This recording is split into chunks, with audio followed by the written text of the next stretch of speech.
ഈ വീടൊരു സ്റ്റേറ്റ്മെൻ്റാണ്. എന്താണ് പുതിയ ജനറേഷൻ വീടിനെ കുറിച്ചുള്ള സങ്കല്പങ്ങൾ? നമ്മൾ പണ്ടൊക്കെ ഒരു വീട് പണിയുമ്പോൾ നമ്മുടെ കയ്യിലുള്ള കാശിന് മാക്സിമം വലുപ്പത്തിലുള്ള ഒരു വീട് പണിയാനാണ് എല്ലാവരും ശ്രമിച്ചിരുന്നത്. അതേസമയം ഇപ്പോൾ പുതിയ ജനറേഷൻ, പുതിയ തലമുറയിൽപ്പെട്ട ആൾക്കാർ വീട് പണിയുമ്പോൾ അവരുടെ എല്ലാ റിക്വയർമെൻറ്റ്സും, അവരുടെ എല്ലാ കാര്യങ്ങളും മീറ്റ് ചെയ്യുന്ന രീതിയിൽ ചെറിയ സ്ക്വയർ ഫീറ്റിലുള്ള ഒരു വീട്, അത് പുതിയ എല്ലാ സൗകര്യങ്ങളും പുതിയ സാങ്കേതിക വിദ്യകളും എല്ലാം ഉൾപ്പെടുത്തി പണിയാനാണ് ശ്രമിക്കുന്നത്. അപ്പോൾ ആ വീട് കൃത്യമായി ഡിസൈൻ ചെയ്ത് ആ വീടിൻ്റെ ഓരോ കോർണറും ഓരോ സ്പേസും എഫക്റ്റീവായിട്ട് യൂട്ടിലൈസ് ചെയ്യുന്ന രീതിയിൽ പ്രീമിയം ആയിട്ടുള്ള മെറ്റീരിയൽ ഉപയോഗിച്ചിട്ട് ഏറ്റവും ക്വാളിറ്റിയിൽ ആ വീട് നിർമ്മിക്കാനാണ് എല്ലാവരും കൂടുതൽ ശ്രദ്ധ കൊടുക്കുന്നത്. പുതിയ തലമുറയുടെ ആശയങ്ങൾ ഉൾക്കൊണ്ട് അന്നാസ് വില്ല എന്ന പേരിലുള്ള ഈ വീട് എറണാകുളം ജില്ലയിലെ പിറവെന്ന് പറഞ്ഞ സ്ഥലത്ത് ഡോക്ടർ ജോസഫിനും അനുവിനും വേണ്ടിയിട്ടാണ് നിർമ്മിക്കപ്പെട്ടിട്ടുള്ളത്. ഏകദേശം 1467 സ്ക്വയർ ഫീറ്റിൽ 3 അറ്റാച്ച്ഡ് ബെഡ്റൂമും ഹോളും പാറ്റിയോ സ്പേസും ഓപ്പൺ കിച്ചനും വർക്കിംഗ് കിച്ചനും എല്ലാം അടങ്ങുന്ന രീതിയിലുള്ള ഈ വീട് 8.5 സെൻറ്റോളം വരുന്ന സ്ഥലത്താണ് നമ്മൾ നിർമ്മിച്ചിട്ടുള്ളത്.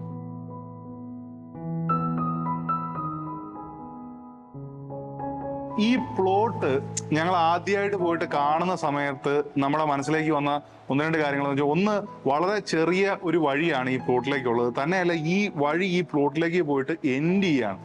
അപ്പം ഈ പ്ലോട്ടിലേക്ക് വരുന്ന ഒരു വാഹനം അവിടെ ഇട്ട് തന്നെ വളച്ച് തിരിച്ചെടുത്തുകൊണ്ട് പോകാനുള്ള സൗകര്യങ്ങളൊക്കെ നമുക്ക് ഈ പ്ലോട്ടിൽ വെക്കേണ്ടത് അത്യാവശ്യമായിട്ടുള്ള കാര്യമാണ്. തന്നെയല്ല, ഇതിലെ ക്ലയന്റിന്റെ ഒരു മെയിൻ റിക്വയർമെന്റ് എന്ന് പറയുന്നത് തന്നെ ഇത് ഒറ്റ നിലയിൽ ഈ വീട് കംപ്ലീറ്റ് ചെയ്യണം എന്നുള്ളതായിരുന്നു. സാധാരണ രീതിക്ക് 8.5 സെന്റൊക്കെ ഉള്ള ഒരു കുഞ്ഞു പ്ലോട്ടിൽ വരുമ്പോഴത്തേക്കും 2 നിലയിലെയാണ് ഈവൻ ഞങ്ങൾ പോലും പ്രിഫർ ചെയ്യണേ. പക്ഷേ ഡോക്ടറുടെ ഒരു റിക്വയർമെന്റ് ആയിരുന്നു ഇത് ഒറ്റ നിലയിൽ തന്നെ ഈ വീട് വേണം എന്നുള്ളത്. അപ്പം ഞങ്ങളെ സംബന്ധിച്ച് മെയിൻ ആയിട്ടുള്ള 2 ചലഞ്ചുകൾ എന്ന് പറയുന്നത് ഈ റിക്വയർമെന്റ്സ് എല്ലാം ഒരു നിലയിൽ കൊള്ളിക്കുക അതിനുശേഷവും ആവശ്യത്തിലധികം മിറ്റം സ്പേസുകൾ ഈ വീടിന്റെ മുൻപിൽ കണ്ടെത്തുക എന്നുള്ളതായിരുന്നു ഒരു പ്ലാനിങ്ങിന്റെ സമയത്തുണ്ടായ ഒരു മെയിൻ ചലഞ്ച്.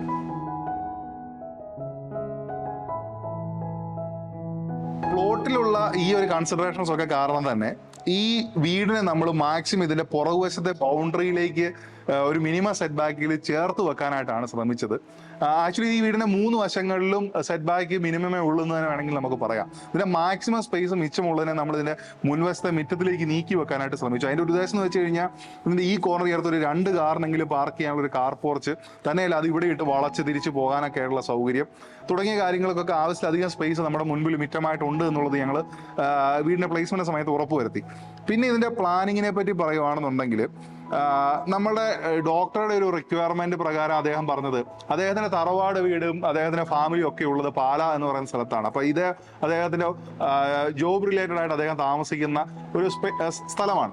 അപ്പൊ അതുകൊണ്ട് തന്നെ അദ്ദേഹത്തിന് ആ വീട്ടിലൊരു പരിധിയിലധികം ഗസ്റ്റുകൾ വരുവോ അല്ലെങ്കിൽ ഒരു വലിയ ഫംഗ്ഷൻ നടക്കുമോ മുതലായ കാര്യങ്ങൾക്കൊന്നും വേണ്ടിയിട്ടുള്ളൊരു കൺസിഡറേഷന്റെ പ്ലാനിങ്ങിൽ ആവശ്യമില്ല എന്നുള്ളൊരു ബ്രീഫിംഗ് ആദ്യമേ ഡോക്ടർ തന്നിരുന്നു. തന്നെയല്ല, അദ്ദേഹം നമ്മളോട് പറഞ്ഞൊരു കാര്യം എന്ന് പറയുന്നത്, അവര് ഈവൻ ഹസ്ബൻഡ് ആൻഡ് വൈഫ് രണ്ടുപേരും ഡോക്ടർമാരാണ്. അവർ ജോലിയൊക്കെ കഴിഞ്ഞ് വന്നു കഴിയുമ്പോൾ അവരെ കൊണ്ട് ഹാൻഡിൽ ചെയ്യാൻ പറ്റുന്ന രീതിയിലുള്ള വളരെ കുഞ്ഞൊരു വീട് മതി. വെച്ചാൽ അവർക്ക് 2 പേർ കൂടി ഈസി ആയിട്ട് ഈ വീട് മാനേജ് ചെയ്യാൻ പറ്റണം. തന്നെയല്ല, അതിന്റെ ഈച്ച് ആൻഡ് എവറി കോർണർ അവരുടെ കൈ എത്തണം. അങ്ങനെ തുടങ്ങിയുള്ള കാര്യങ്ങളൊക്കെ ആയിരുന്നു ഇതിന്റെ പ്ലാനിങ്ങിൽ നമുക്ക് കിട്ടിയ ബ്രീഫിങ്. ക്ലയൻറ്റിൻ്റെ സജഷനിലൂടെ വന്നതായിരുന്നു ഈ ഫ്രഞ്ച് ശൈലിയിലുള്ള ഈ ഡോറ്. സാധാരണ ഇത്തരത്തിൽ ഗ്ലാസ് വരുന്ന ഡോറുകളൊന്നും പൊതുവെ ആരും ചെയ്യാനായിട്ട് സേഫ്റ്റിയുടെ കാര്യങ്ങൾ പറഞ്ഞിട്ട് നടക്കാറില്ല. പക്ഷേ ഈ കേസിൽ ഇങ്ങനൊരു സജഷൻ വന്നപ്പോൾ തന്നെ അതിനകത്ത് സേഫ്റ്റിയുടെ കൺസേൺസിനെ മറികടക്കാനായിട്ട് ലാമിനേറ്റഡ് ഗ്ലാസ് യൂസ് ചെയ്യുന്ന രീതിയിൽ ആ ഡോർ ഡിസൈൻ ചെയ്യുകയാണ് ഉണ്ടായത്. മെയിൻ ഡോർ കയറി വന്നു കഴിഞ്ഞാൽ ഇടത് സൈഡിലായിട്ടാണ് നമ്മൾ ഈ ഓപ്പൺ കിച്ചനും അതുപോലെ തന്നെ ഡൈനിങ് സ്പേസും ഒക്കെ അറേഞ്ച് ചെയ്തിട്ടുള്ളത്. ഇതിൻ്റെ ഓപ്പൺ കിച്ചൺ മൊത്തത്തിൽ വുഡ് ഉപയോഗിച്ചിട്ടാണ് അത് ചെയ്തിട്ടുള്ളത്. വുഡിൽ PU പെയിൻറ് വരുന്ന രീതിയിലാണ് അതിൻ്റെ ഒരു ഡിസൈൻ. അപ്പോൾ നമ്മൾ ആ ഒരു വിക്ടോറിയൻ ടച്ച് കിട്ടുന്ന രീതിയിൽ തന്നെയുള്ള കളറും മെറ്റീരിയലും ഒക്കെയാണ് ഒരു ഓപ്പൺ കിച്ചന് വേണ്ടി യൂസ് ചെയ്തിട്ടുള്ളത്. ഐലൻഡ് കിച്ചണായിട്ടാണ് അതിൻ്റെ മെയിൻ ഡിസൈൻ നമ്മൾ ചെയ്തിട്ടുള്ളത്. ആ ഐലൻഡ് കിച്ചൻ്റെ മുൻഭാഗത്തായിട്ട് ബുക്ക് വെക്കാനുള്ള ഒരു ഷെൽഫായിട്ടും അതിനെ നമ്മൾ ക്രിയേറ്റ് ചെയ്തിട്ടുണ്ട്. ഈ ഓപ്പൺ കിച്ചനോട് ചേർന്ന് തന്നെയാണ് നമ്മൾ ഈ ഡൈനിങ് സ്പേസ് കൊടുത്തിരിക്കുന്നത്. ഇപ്പം 3 പേരടങ്ങുന്ന ഒരു ചെറിയ ഫാമിലി ആയതുകൊണ്ട് തന്നെ അത്യാവശ്യം ചെറിയ സ്പേസിൽ കിടക്കുന്ന റൗണ്ട് ആയിട്ടുള്ള ഒരു മിനിമൽ ലുക്കിലുള്ള ഡൈനിങ് ടേബിളാണ് ഈ വീടിന് വേണ്ടി ചൂസ് ചെയ്തിട്ടുള്ളത്. ഈ ഡൈനിങ് ടേബിളിനോട് ചേർന്ന് തന്നെ ഒരു ക്രോക്കറി ഷെൽഫും കൊടുത്തിട്ടുണ്ട്.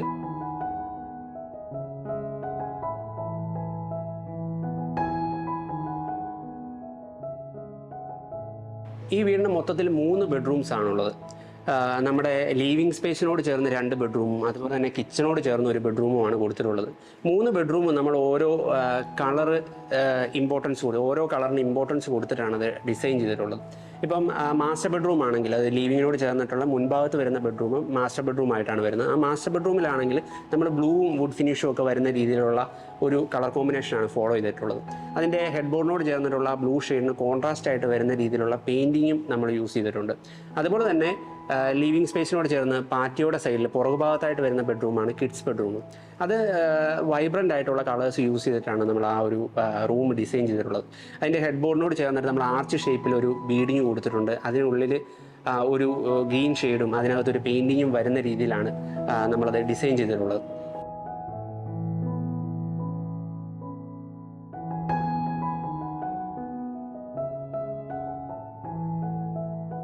അതുപോലെ തന്നെ ഈ വീടിൻ്റെ ഡൈനിങ്ങിനോട് ചേർന്നിട്ടൊരു ബെഡ്റൂമുണ്ട്. ആ ബെഡ്റൂമിൽ നമ്മൾ പിങ്കും അതുപോലെ തന്നെ വുഡ് ഫിനിഷും വരുന്ന രീതിയിലുള്ള ഒരു കളർ കോമ്പിനേഷനാണ് അതിനകത്ത് ഫോളോ ചെയ്തിട്ടുള്ളത്.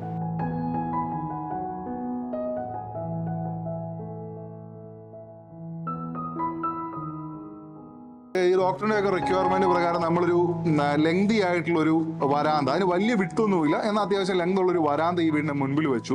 പിന്നെ ഇതിന് ഒത്ത നടുക്കായിട്ടൊരു വലിയ ഹാള് പ്ലേസ് ചെയ്തു. ആ ഹാളാണ് ഡൈനിങ്ങും ലിവിങ്ങും ഒക്കെ ആയിട്ട് വർക്ക് ചെയ്യുക. അപ്പൊ ഇത് ഒരു വളരെ ചെറിയ രീതിയിൽ ഒരു ഒറ്റ ഹാളില് ലിവിങ് റൂമും ഡൈനിങ്ങും എല്ലാം കൂടി ഇരിക്കുന്നതായതുകൊണ്ട് തന്നെ ഇവിടെ ഒരു കൺജഷൻ അനുഭവപ്പെടാൻ സാധ്യതയുണ്ട് എന്നുള്ളത് കണ്ടുകൊണ്ടാണ് ഇതിന്റെ ഒരു സ്ലൈഡിംഗ് ഡോർ ഒരു വശത്ത് കൊടുത്തിട്ട് ഒരു വലിയ പാറ്റിയോ സ്പേസ് ഇവിടെ നീക്കി വെച്ചു. ആക്ച്വലി ഈ പാറ്റിയോ സ്പേസ് ഈ വീടിന്റെ പുറത്ത് കിടക്കുന്ന ഒരു സ്പേസ് ആണ്. പക്ഷെ ഇത് കവറപ്പ് ചെയ്തിട്ടുണ്ട്, മഴ നനയാത്ത രീതിക്ക് ആക്കിയിട്ടുണ്ട്. പക്ഷെ സൈഡൊന്നും മറച്ചിട്ടൊന്നുമില്ല. സേഫ്റ്റിക്ക് വേണ്ടിയിട്ട് ഇവിടെ നമ്മൾ ഗ്രില്ലും ഷട്ടറും കൊടുത്തിരിക്കുകയാണ്. പക്ഷെ ഈ വീട്ടിലൊരു പരിധിയിലധികം ആൾക്കാരൊക്കെ ഉണ്ടാകുന്ന ഒരു സാഹചര്യത്തിൽ ഈ ഒരു വലിയ വുഡൻ ഡെക്ക്, ഈ ഒരു സ്പേസും കൂടെ നമ്മളുടെ ഈ പാറ്റിയോ സ്പേസോടെ നമ്മുടെ ഈ ഡൈനിങ്ങും ഫാമിലിയും ഒക്കെ ആയിട്ട് ചേരുമ്പോൾ ഒരു വലിയ സ്പേസ് ആയിട്ട് നമുക്ക് ഇതിന്റെ കോമൺ ഏരിയനെ നമുക്ക് ഫീൽ ചെയ്യാനായിട്ട് ഈ ഒരു പാറ്റിയോ സ്പേസ് വളരെയധികം സഹായിക്കുന്നുണ്ട്. പിന്നെ ഇതിന്റെ പാൻട്രി കിച്ചൺ നമ്മൾ ഈ ഒരു സൈഡിലായിട്ട് പ്ലേസ് ചെയ്ത്, അതുപോലെ തന്നെ മെയിൻ ആയിട്ടുള്ളൊരു വർക്കിംഗ് കിച്ചൺ ഈ ഏരിയയിലും ഒരു ചെറിയ സ്റ്റോറും ഈ വീട്ടിൽ കൊടുക്കാനായിട്ട് നമ്മൾ ശ്രമിച്ചു. പിന്നെയുള്ളത് ഇവിടുത്തെ 3 ബെഡ്റൂമുകളാണ്. അതിലെ മാസ്റ്റർ ബെഡ്റൂമിനെ നമ്മൾ ഈ ഒരു കോർണറിലേക്ക് നമ്മൾ പ്ലേസ് ചെയ്തു. അപ്പോൾ നമുക്ക് വീടിന്റെ മുൻവശത്തേക്കും റോഡിലേക്കും ഒക്കെയുള്ള ഒരു വ്യൂ ഈ സൈഡിൽ നിന്ന് കിട്ടും. തന്നെയല്ല 2 വശത്ത് വെന്റിലേഷൻസ് നമുക്ക് ഉറപ്പുവരുത്താൻ പറ്റി. ഇതിന്റെ ബാത്റൂംസ് ഈ സ്പേസിലായി. അതുപോലെ രണ്ടാമത്തെ ബെഡ്റൂം ഇവിടെ അതിന്റെ ബാത്റൂംസും സൗകര്യങ്ങളും ഈ കോർണറിലും, അതുപോലെ മറ്റൊരു ബെഡ്റൂം ഈ കോർണറിലും ഇതിന്റെ ടോയ്ലറ്റുമായിട്ടും നമ്മളത് പ്ലേസ് ചെയ്തു.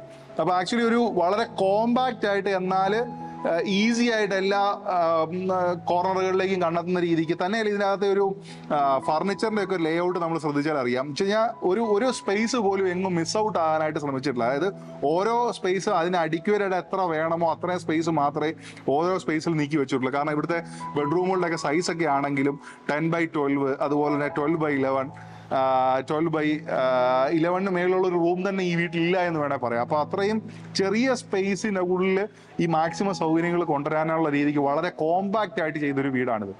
വളരെ പ്ലെയിൻ ആയിട്ട് നിൽക്കുന്ന ഈ വീടിന്റെ എലിവേഷനിൽ ഒരു ഗ്രേ കളറാണ് നമ്മൾ മൊത്തത്തിൽ ഈ വീടിന് കൊടുത്തിരിക്കുന്നത്. തന്നെ ഇതിനകത്തെ ജനലുകളും അതിന് കൊടുത്തിരിക്കുന്ന ബോർഡറുകളൊക്കെ വൈറ്റ് കൊടുത്ത് ഹൈലൈറ്റ് ചെയ്തിരിക്കുകയാണ്. ഇതിന്റെ റൂഫിങ്ങിൽ ഉപയോഗിച്ചിരിക്കുന്നത് സെറാമിക് ഫ്ലാറ്റ് ടൈലുകളാണ്. അതും ഈ വീടിനൊരു മിനിമൽ ലുക്കുകളും കൊടുക്കുന്നുണ്ട്.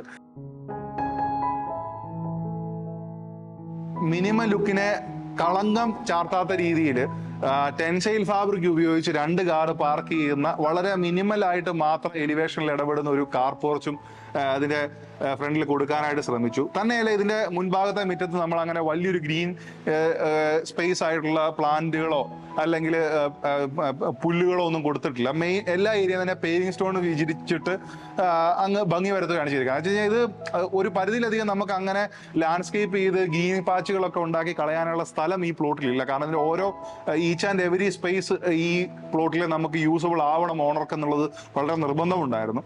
അപ്പൊ അത് ഓൾമോസ്റ്റ് അച്ചീവ് ചെയ്യാൻ പറ്റി എന്നുള്ളത് തന്നെയാണ് ഈ ഡിസൈനെ സംബന്ധിച്ചിടത്തോളം നമുക്ക് ഏറ്റവും സാറ്റിസ്ഫാക്ഷൻ തരുന്ന കാര്യം. ഇങ്ങനെ ഒരു പ്രൊജക്ട് എന്തുകൊണ്ട് നടക്കുന്നു, അല്ലെങ്കിൽ ഇത്ര ഭംഗിയായിട്ട് ഇത് എന്തുകൊണ്ട് തീരുന്നു എന്ന് ചോദിച്ചു കഴിഞ്ഞാൽ അതിൻ്റെ അകത്ത് ഏറ്റവും വലിയ ക്രെഡിറ്റ് കൊടുക്കേണ്ടത് ആക്ച്വലി ഇതിന്റെ ക്ലയന്റ് തന്നെയാണ്. കാരണം തനിക്ക് എന്ത് വേണം എന്നുള്ളതിനെ കുറിച്ച് കൃത്യമായിട്ടുള്ളൊരു ക്ലാരിറ്റി ക്ലയന്റിന് ഉണ്ടായിരുന്നു എന്നുള്ളതാണ് സത്യം. അതുകൊണ്ട് തന്നെ ഞങ്ങൾക്ക് ഞങ്ങളുടെ പണി വളരെ എളുപ്പമായിരുന്നു എന്ന് വേണം പറയാൻ. അപ്പം തൻ്റെ മനസ്സിലുള്ള ആഗ്രഹത്തെ അച്ചീവ് ചെയ്യാനായിട്ട് അദ്ദേഹത്തെ ഹെൽപ്പ് ചെയ്യുക എന്ന് പറയുന്ന ഒരു പ്രോസസ്സിൽ മാത്രമേ ഞങ്ങൾക്ക് വർക്ക് ചെയ്യേണ്ടി വന്നുള്ളൂ ആക്ച്വലി ഈ പ്രോജക്റ്റിൽ. അപ്പം അതിൽ ഡിസൈൻസിന്റെ കാര്യങ്ങൾ, ഇപ്പം തനിക്ക് വേണ്ട ഒരു കാര്യങ്ങളെ പറ്റി അദ്ദേഹത്തിന് അറിയാം. അപ്പൊ അത് എങ്ങനെ പിന്നെ മാക്സിമം ഡിസൈനിൽ ഇംപ്രവൈസേഷൻസ് കൊണ്ടുവന്ന് ഭംഗിയാക്കാം എന്നുള്ള കാര്യത്തെ പറ്റി മാത്രം ഞങ്ങൾ ചിന്തിച്ചാൽ മതിയായിരുന്നു. അപ്പോൾ ഒരു പുതിയ തലമുറയിൽപ്പെട്ട ഒരാൾക്ക് എന്ത് വേണം, അല്ലെങ്കിൽ എന്താണ് യഥാർത്ഥത്തിൽ ഒരു വീട് കൊണ്ട് അർത്ഥമാക്കുന്നത് എന്ന് ചോദിച്ചു കഴിഞ്ഞാൽ അതിന് ഏറ്റവും വലിയ ഉദാഹരണമായിട്ട് എനിക്ക് പറയാൻ പറ്റുന്ന ഒരു പ്രൊജക്റ്റാണിത്.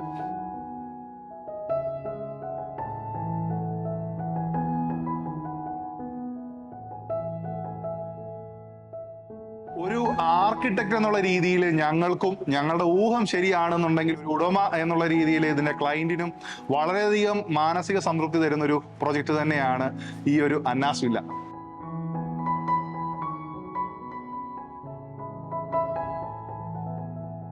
ഞാൻ ഡോക്ടർ ജോസഫ്, എൻ്റെ വൈഫ് ഡോക്ടർ അനു. ഞങ്ങൾ പുറത്താണ് താമസം.